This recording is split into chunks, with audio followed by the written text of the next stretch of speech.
Well, nós about essa uniforme de categoria U8 e U10, praticamente dois times que foram sponsor do DV Impact.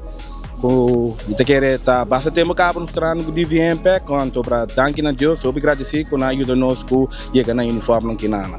Então, aplauso trova me quer para Ricardo Vrolijk e seguro para todo maior e também todo presente com a acessar aqui um pouco mais bonita para nós saber. ¿Cuánto mucha tiene dos teams actual que está informado? Well, segundo mi categoría U8 no está 15 mucho actualmente. Então para U10 no está 16, que lastimamente não estou representando a pero me estou seguro de dia na Benedero com online uniforme.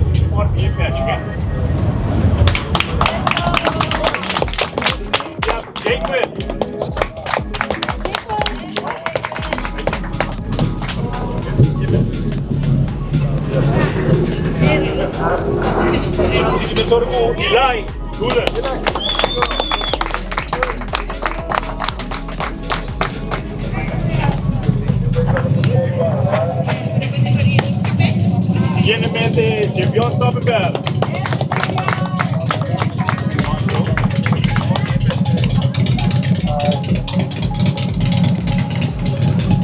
Siguiente, Aiden Velázquez.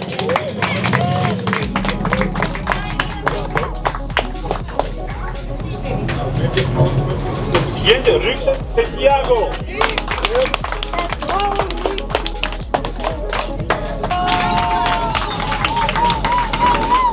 ¿Cuál es el siguiente campeonato que Red Machine está compitiendo en Chile?